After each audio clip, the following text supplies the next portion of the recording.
Today's session is session 42 with Dynamics User Group India. Today's speaker we have as Brad, and the topic is about customs X++ services in finance and operation. Um, I will try to have some group introduction with you guys. So we started back, I think, 2.5 years almost. We started this journey, and we are now globally around 3,200 members and increasing. The main driver of this particular session, I would say this particular group, is our Rachit Garg, who is recently awarded as MVP, and second backup is by Deepak Agarwal, and then followed by Umesh. This is me, and Satya Kejriwal sir. He's also based in Sydney. Rachit is also based in Sydney and sorry, in Melbourne, and Deepak is based on UK, but both are traveling to India. So it is true Dynamics 365 user group hosting from India today. This is our LinkedIn pages if you would like to follow, and LinkedIn Twitter handle, as well as we have YouTube channel. So any recording which we do or any session we do, we actually record it and post it in our YouTube channel. This is our YouTube channel with this latest recording done. And today's session, you know that it is Brad, who is having 13, more than 13 years of experience into Dynamics world. I will not delay. I will not bore with my group introduction. Let's begin with Brad. Thank you very much. Hi everyone, let me quickly share my screen. Please give me a shout when you can see the screen coming through. Sure. Yep, we can see that. It's visible. Perfect. Thanks everyone. Thanks for having me today. Yeah, so agenda for today is to discuss about custom services. How do we write them in FNL? Did I miss one slide? No.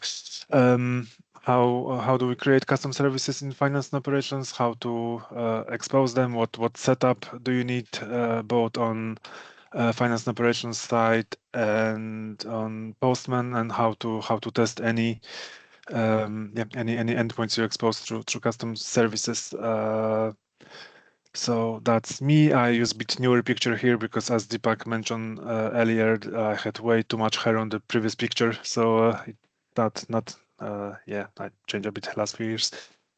Anyway, as mentioned, I'm working as finance operations developer, software engineer for more than 13 years, relying quite heavily on the community in the meantime. And finally, it's time for me to start giving back to community. So it's my first user group presentation today. So please do go easy on me in case I make any mistakes. So what is custom service in Dynamics 365 Finance and Operations? In simple words, it's just a way to expose APIs to wider world to process any custom business logic. Any custom service created have two endpoints for SOAP and JSON communication. And for the purpose of today's presentation, we focus mostly on the JSON side.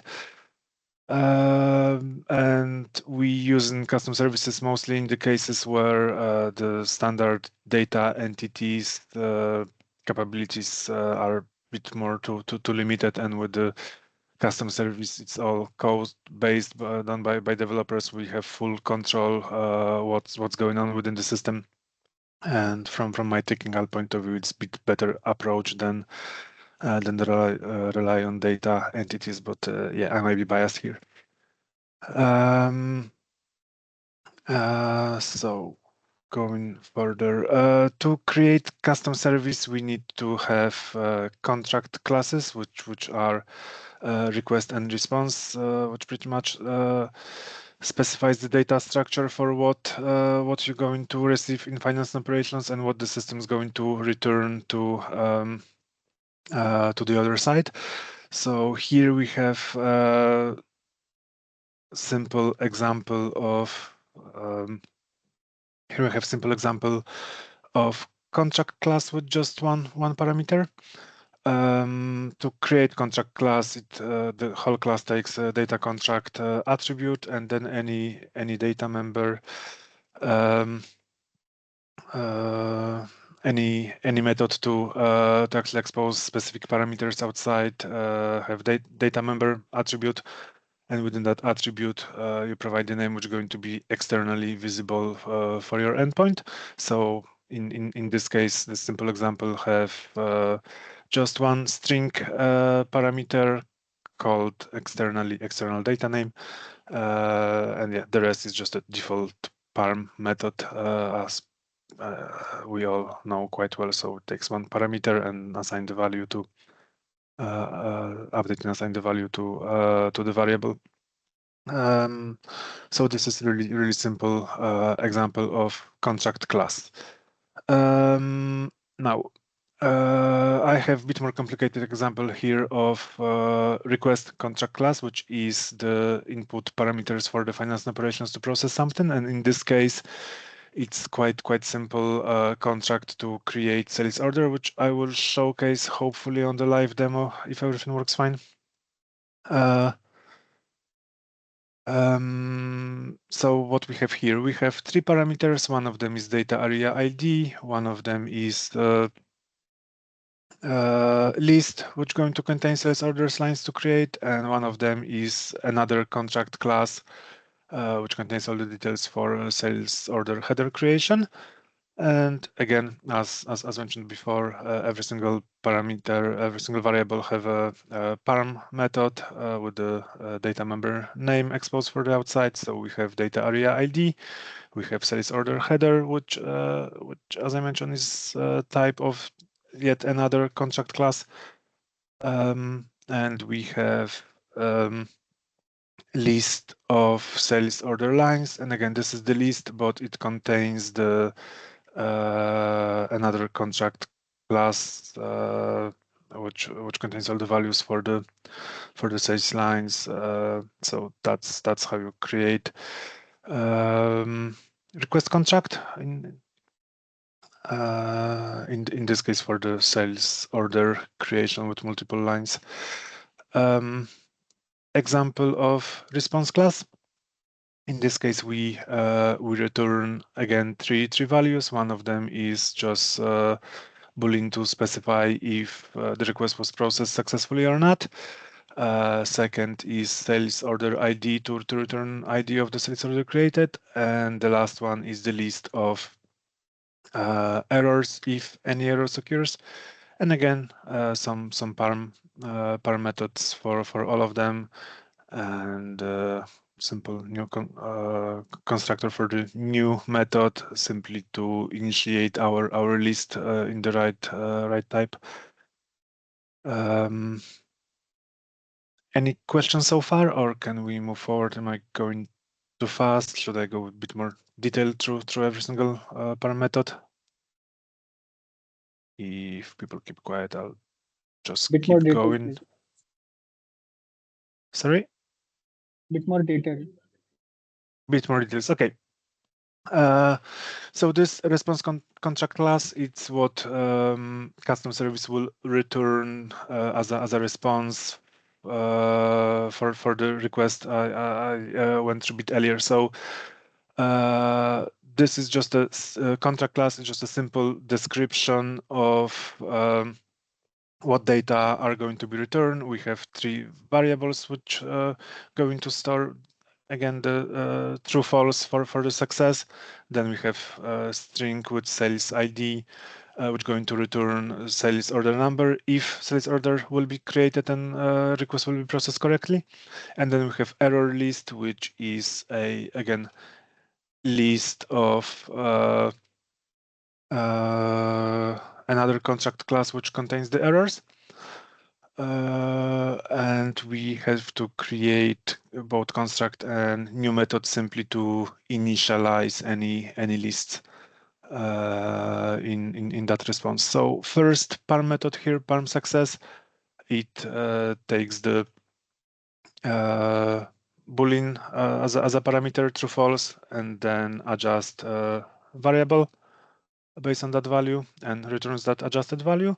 The same with sales ID, just take simple sales ID string as a parameter, adjust the variable and returns it.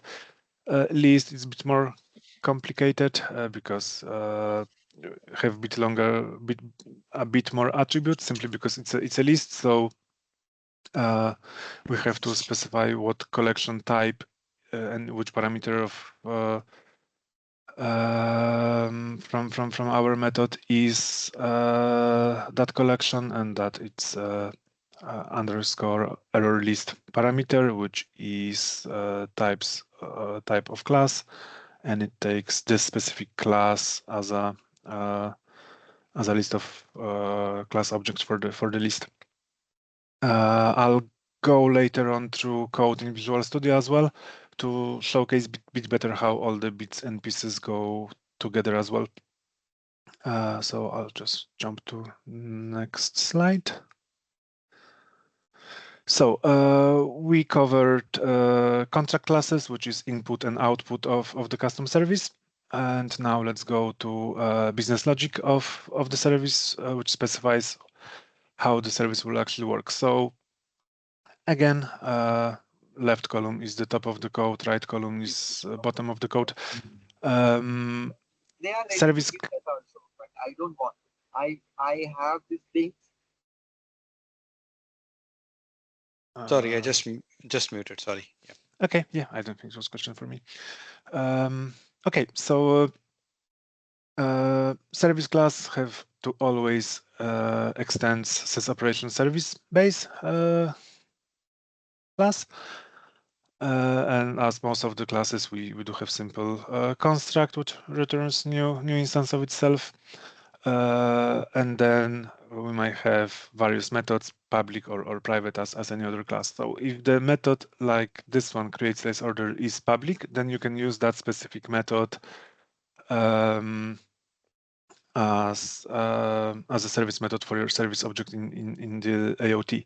So here we have public method create sales order, which takes as a parameter our request contract class we showcased a few slides ago, and it returns our response contract class, which we just showed on the previous slide.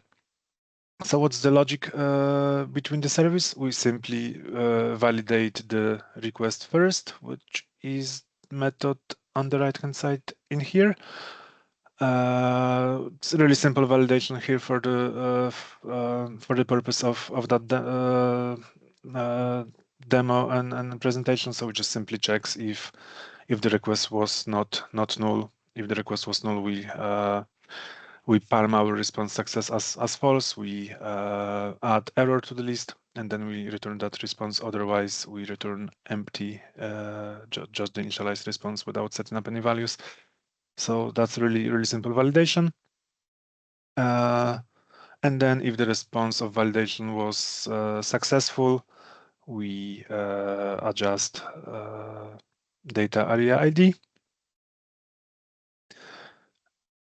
And then we trigger create sales order create SO method, which takes request and response as a parameters, which in here I didn't want it to paste too much code, so it takes parameters, then implements all the business logic to actually create sales order, do extra additional validations if necessary inside in here, and then it returns response, which later is returned by our service method, and that's going to be parsed as a JSON and returned to the caller of the API.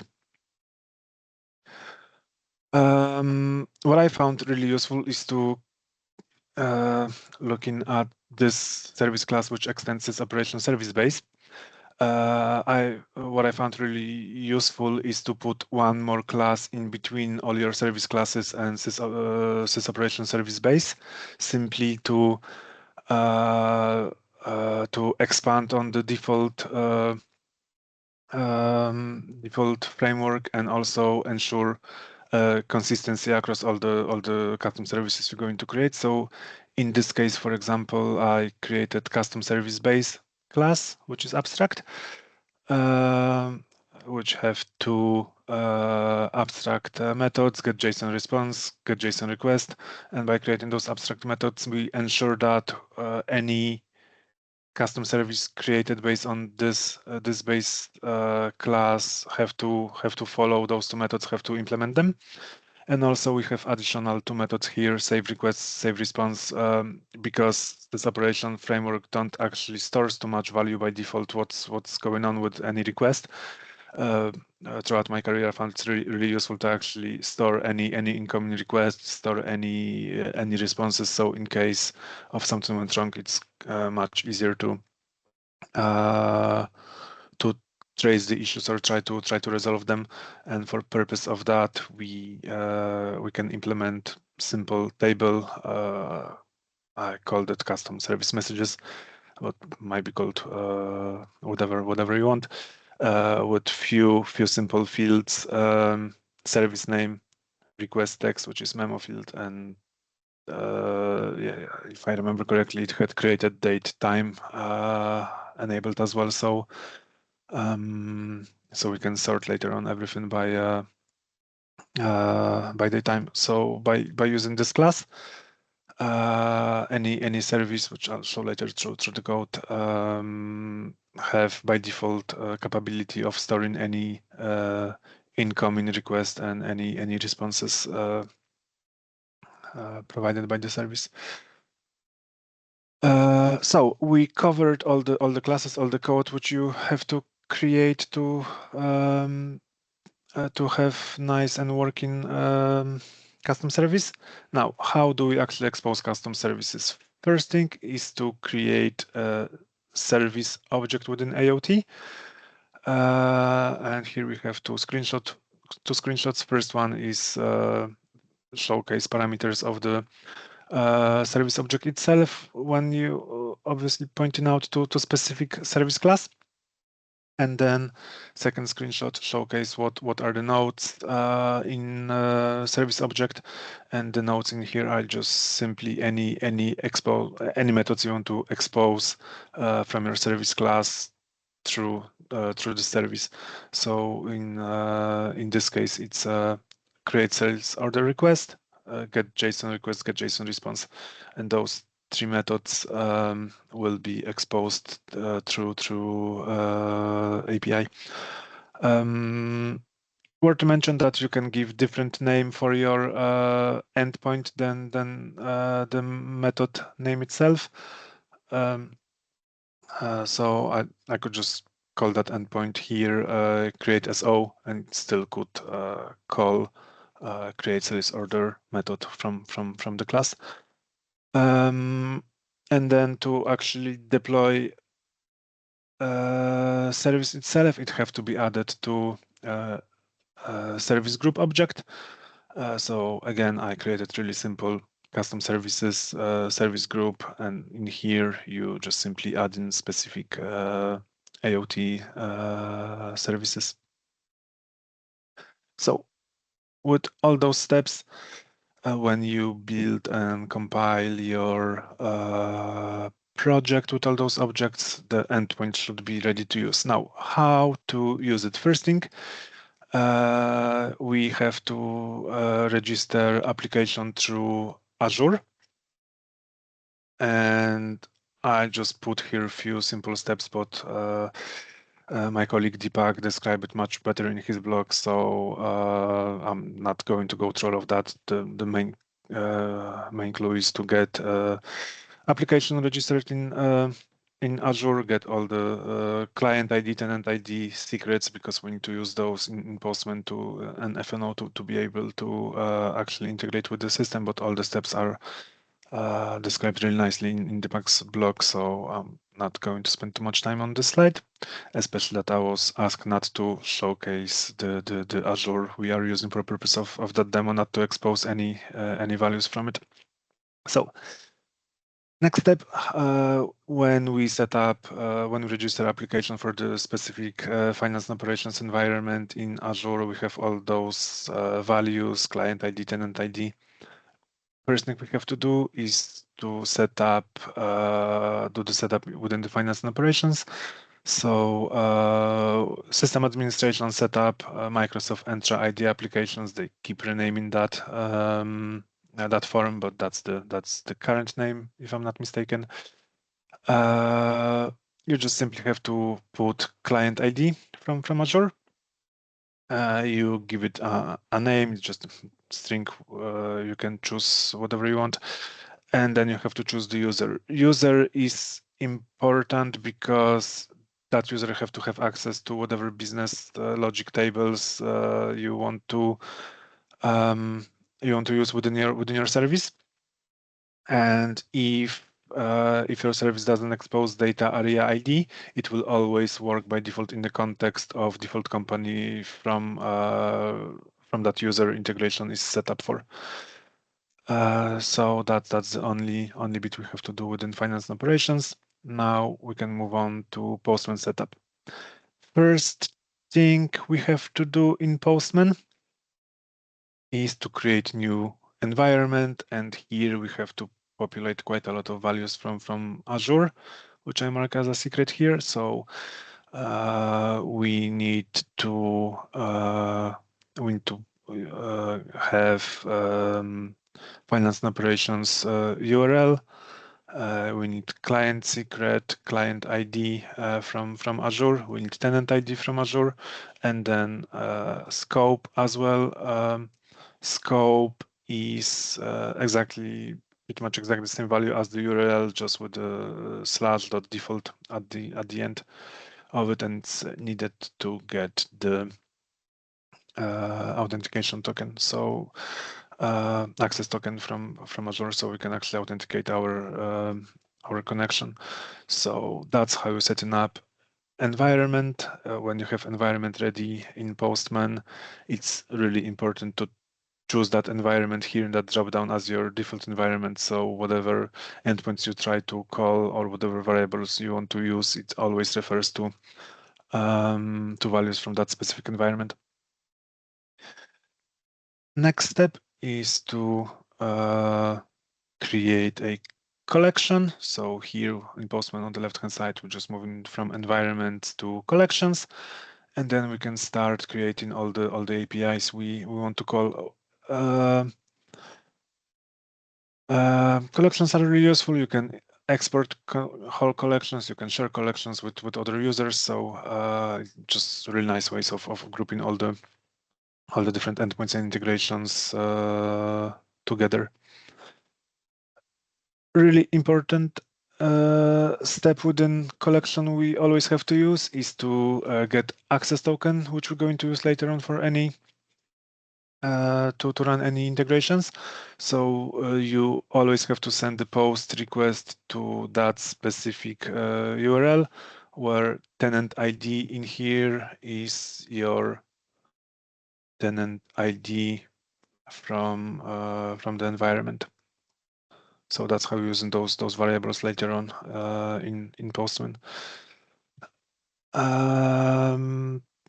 The body of that request should contain all those values exactly like that. So we need client underscore ID, which is client ID from the environment, client secret again from the environment. Grant type, it's client credentials, and then scope, again the specific value from the environment. And when we send that request, again we have current environment chosen here, so it will load all those variables correctly. We got our response with our bearer token. It's really long string. It's just like one line out of 10-ish. So then we have to copy that access token value and paste it here to our environment as a current value. And this access token later on will be used in all the endpoint connections. So just to summarize the theory part of it, custom services are flexible and highly customizable way to create integrations, which offers much more capabilities than default data entities. And again, I would strongly suggest to use one class in between the operation framework service-based class and all your services, just to ensure consistency. If you create new bunch of new services, they all will be looking the same and have the same feel. So live demo now. Any questions so far?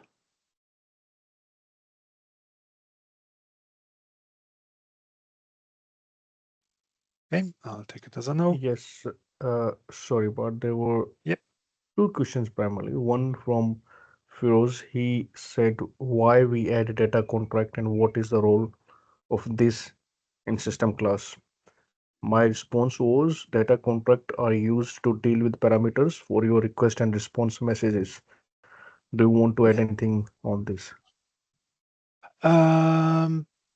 Not much to add. So a data contract class, it specifies what it pretty much describes what your custom service will expect to receive to process, and also what custom service is expected to return.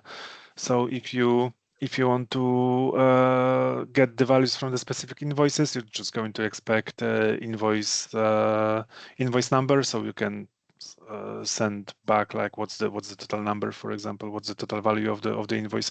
If you want to get I don't know, if you want to create sales order, you need to send all the customer details, item details, quantities, and so on. So that's what your custom service will expect to receive, and that's what contract class describes. It just specifies what's your input and output of the service. Okay. I have one more question. Yep. We are you are making a one method of the error list. So suppose we have assumed that the customer number, item number both is not present. So this error method is so the list of errors in one payload as a response. Yeah, why the list, not just one specific response? Assuming the customer number was correct and you want to create 20 sales order lines, but you send three items which doesn't exist, and system will create 17 lines and return 3 errors that line with this item was not created, line with this item was not created. So you can return a message like that to whatever was the requester, so they can correct the values or something. There's a possibility to simply do not call any insert and do the rollback in the system, just abort transaction, not to insert anything. So there's a lot of options why we might have list of the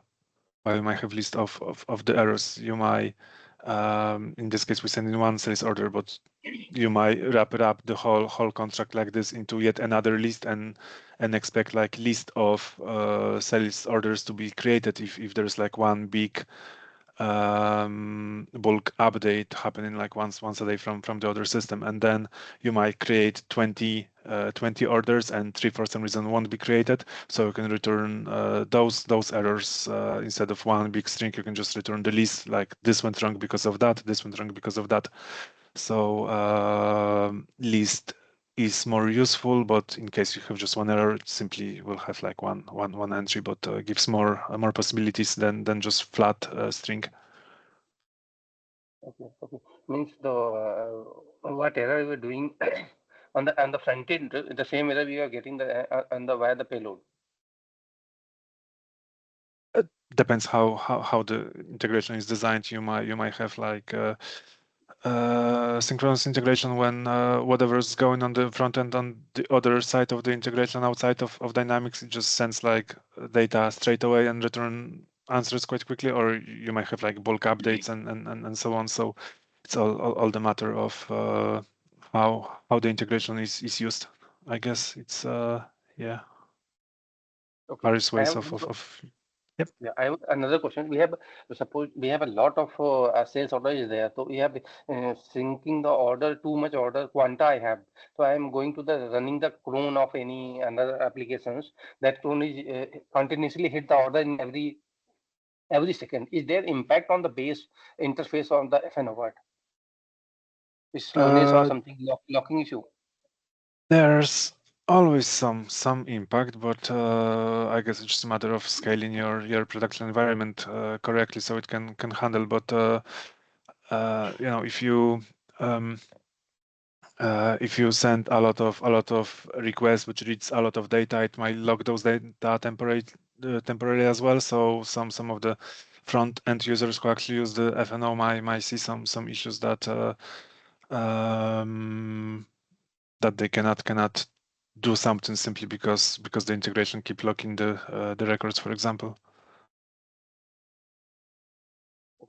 Means maybe some getting some slowness issue at the as a front end of user level to sync the data in continuously on a very bulk quanta. So is there any way to enhance this one instead of a web service or what any other solutions?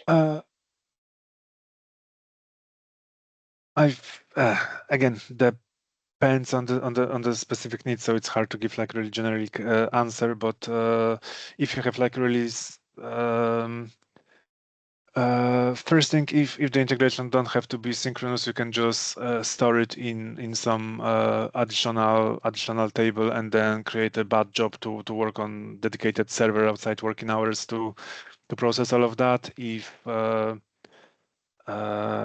integration have to be synchronous and respond quite fast, it's just a matter of optimizing all the code to only load and update whatever is strictly necessary. If you have one big update, you might try to again create additional table and try to use quite clever update record set with the right joins, so you can update multiple records within one transaction instead of going in while select statement. So there's a lot of ways developers can try to optimize any like heavy integrations. But if there's a lot of data to be processed, then there's a lot of data to be processed, and you know, you have to process those data. You need to have resources to do it. Okay. It means you want to create a separate customized table and pull that data on the customized table, and later on we can make a clone or something instead of directly. Sticking with, for example, with the sales orders, right? So if you have like every 20 seconds you have 100 sales orders to update, and you got like massive input with those 100 sales orders, instead of going while select sales order, update this, update, change those values, update, instead of going with massive loop like that, what you can do, you can inject all of your input into separate table. Then you can run update record set, well, sales ID is equal sales ID from that other table you have, and update all those fields to those, so you have just one update instead of loop of multiple updates. And then you can clear your table after that. Should work faster in theory and shouldn't lock records for being updated for so long as well. But again, hard to give 100% correct answer on quite generic question without actually investigating specific issue of specific interface. Yeah, I got it. Understand. Go ahead. Yeah. Okay. Any other questions? No, I think we can move ahead. Okay, so just to showcase all the details from the presentation, so I have all the classes here. So for example, let's look at sales order request, which is sales order service request, which is this class. Again, it have all those three parameters, and param methods for those parameters. So let's quickly jump into sales order header request, which is just one parameter in here, but itself it is a contract class as well, which specifies what we need or what we might need to create sales order header. So we need customer account.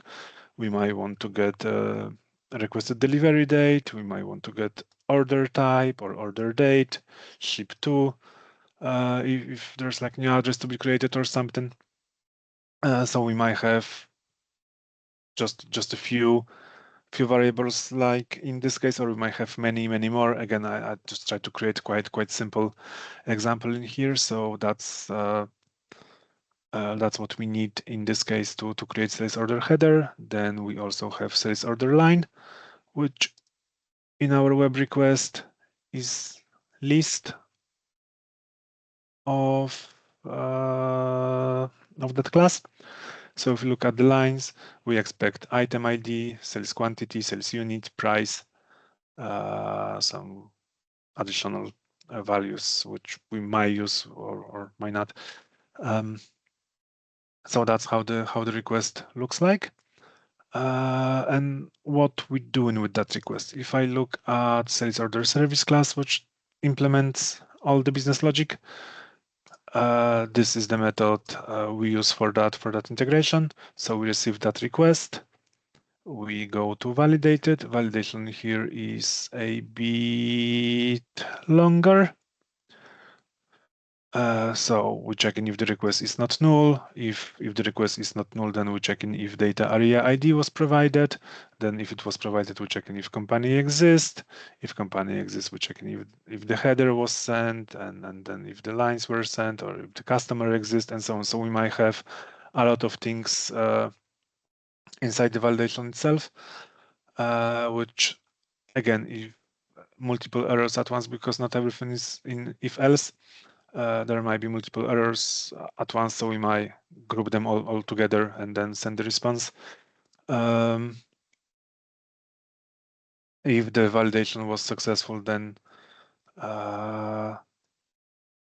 we change in company to whatever was sent to us, and we process order within that company. And again, here, because in this case we extending that custom service base, which had which is abstract class with some abstract methods, we can use save request, save response, and the same. For example, if the response was not successful straight away and failed the validation, we can save request, save response within the default company for the user integration works, and because we're not going to jump into change company.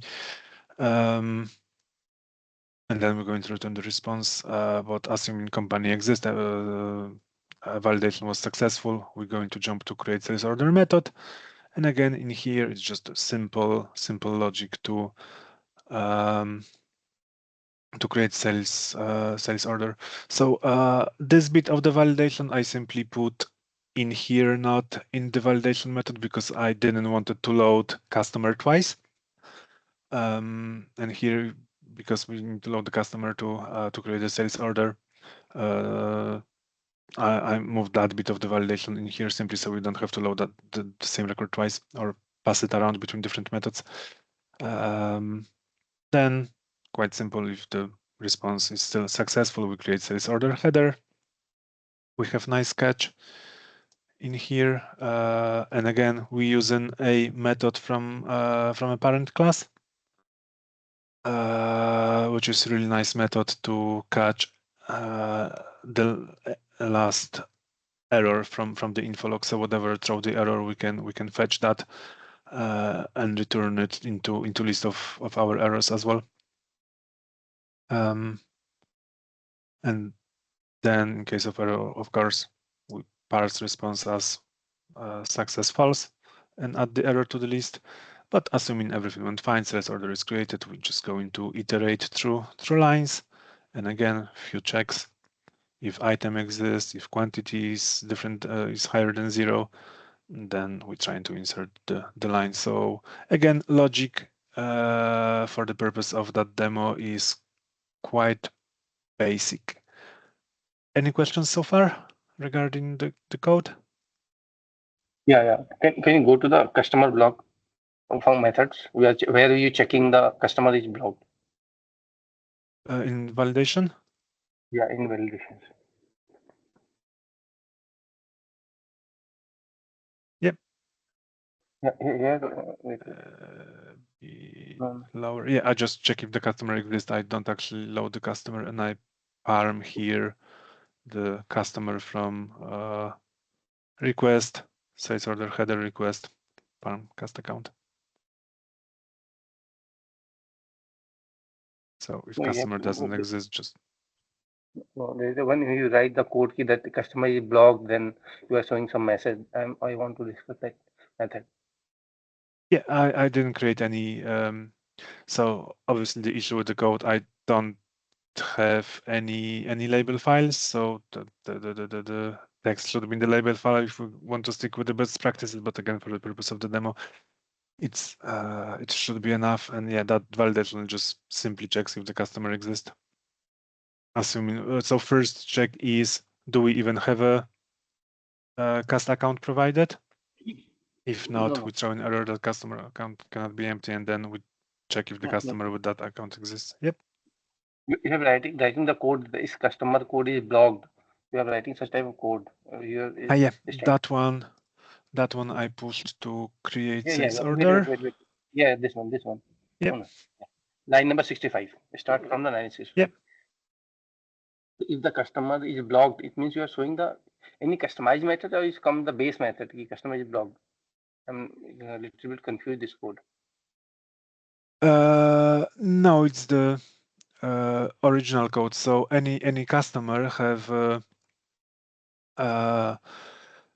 you can block the customer due to various reasons, and that's a standard enumerator on any customer when you can block customer for all the transactions or just one for some specific ones.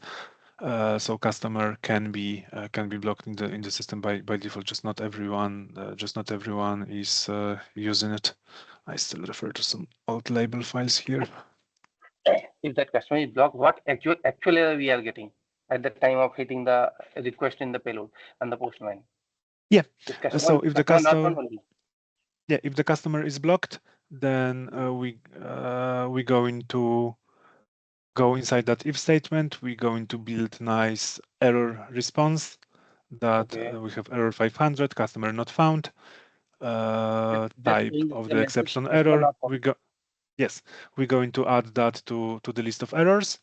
Then we parm response success as false, which means we skip any creation of the objects, and we're going to return that response with the errors.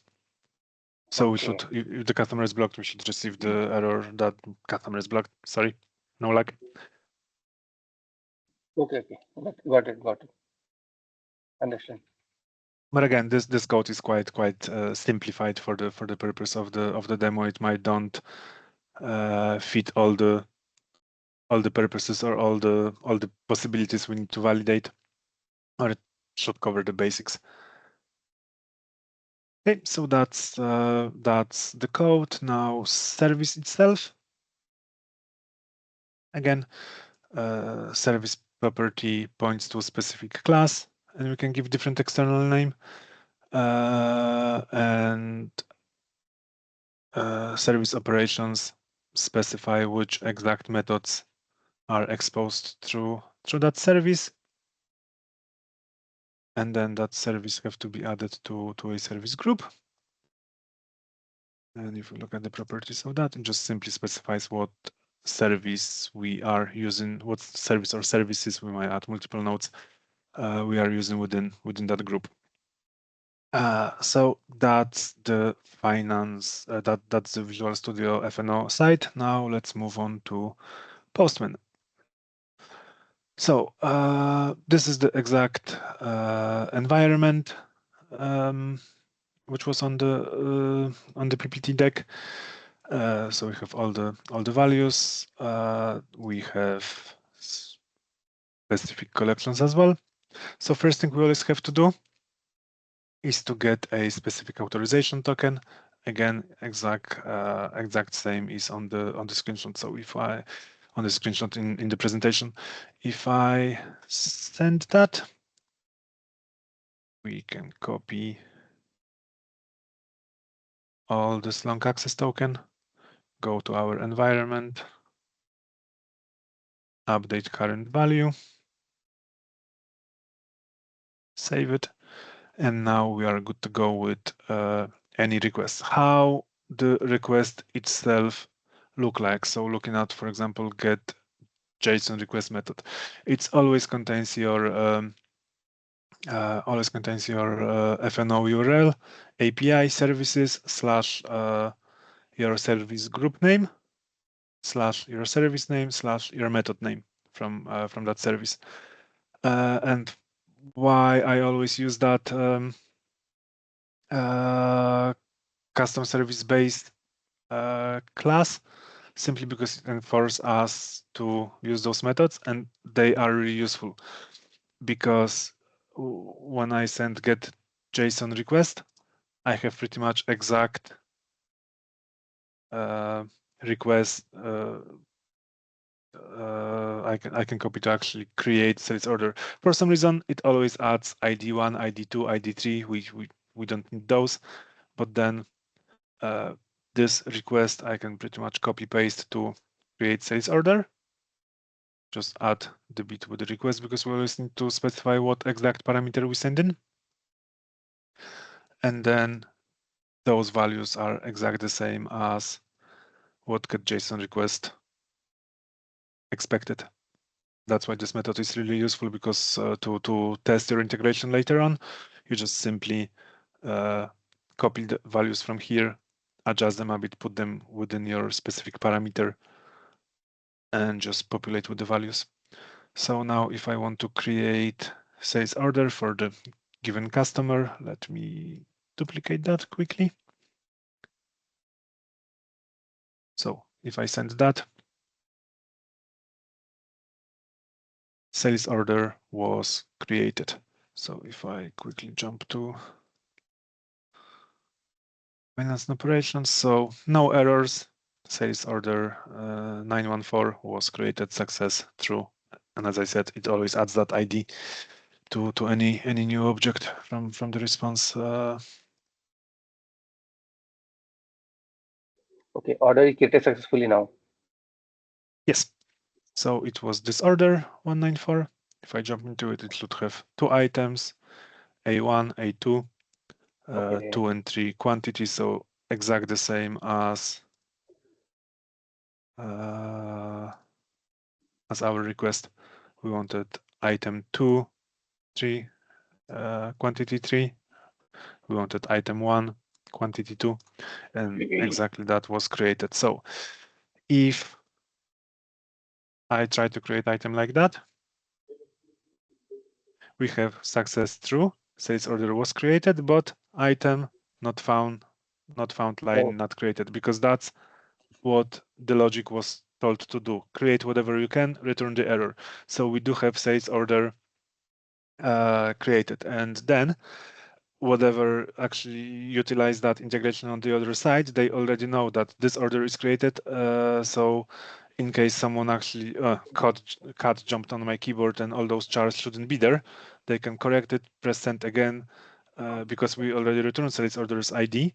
They might only send the update for the remaining clients and so on. So the other side of the integration can do their due diligence and proper logic for the integration as well. The other option we could have is just to quickly abort all transactions, don't create anything, and just say false. No order was created due to those errors. So we have different options. If I give incorrect customer name, again, we didn't even attempt to create the lines. Customer account is not valid. If I delete customer, it goes through the exact same validations, right? Success is false. We didn't create anything because customer account cannot be empty. If I remove company or put company which doesn't exist, again, we have the proper validations. Okay.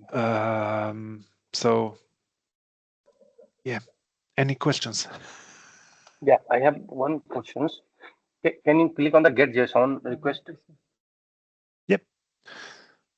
This is the So this is the method name, no? I want to see yes. this method body. Yep. So get JSON request is a method in our service. Let me quickly jump that here. So get JSON request, it's quite simple because we know what our request is. We can always so the request always use that request base. So any request I'm creating, extend that base simply so it matches that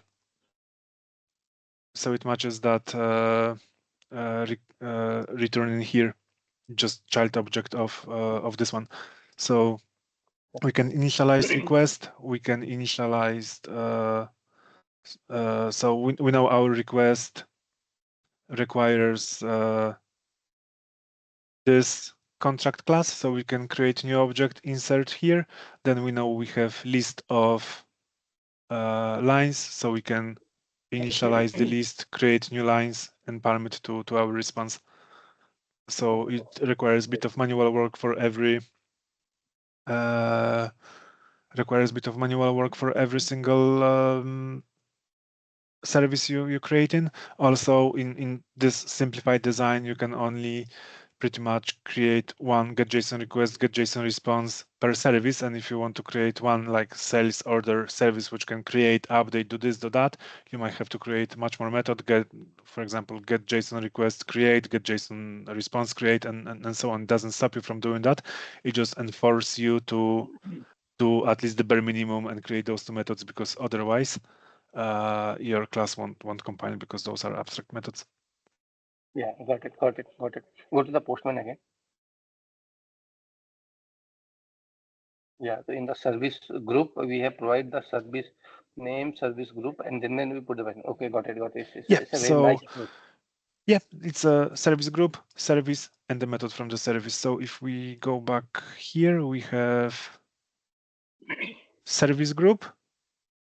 Service group have a specific service, right? And that service have those three methods, and you can name them different, right?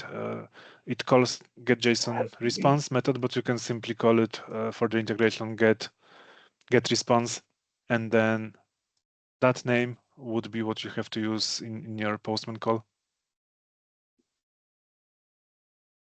because that name is the external name we expose into the world through the API.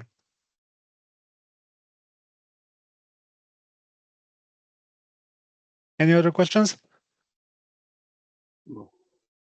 I have one more question. Suppose I think Bart, for this, as we are running out of time, we need to respect everyone's time. So I would request to Faisal, for any question you can maybe reach out to Bart. Yeah, you got my email. Yeah. Just reach out to me directly. I'll try to respond probably at night for you if you're based in India. But yeah, we can always schedule some call and discuss it a bit more in details if necessary. Okay. I will ask on the mail the questions. Yep, no worries. Okay, thank you everyone. I'll stop sharing my screen. Yeah, so floor is open for questions. Probably we can take some of the questions at the end now. So Deepak, any questions in the chat window?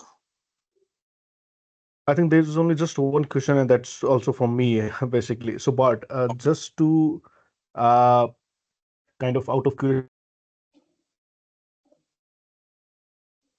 Is it just me or just lost Deepak? Hey Deepak, you're lost. Yep, no questions from Deepak then. Another. Yeah, so Deepak is traveling, might be some network issue. Yeah, we can entertain any question. Might have been tricky one.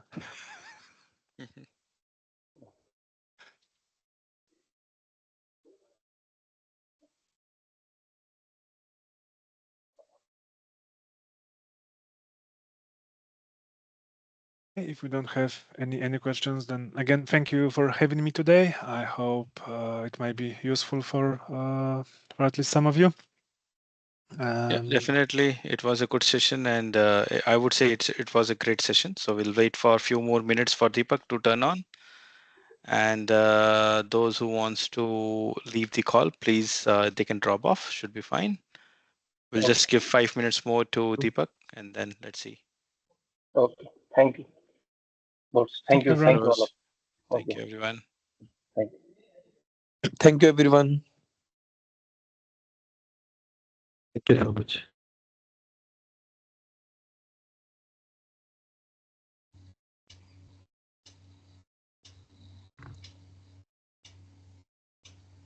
Thank you guys for having us here.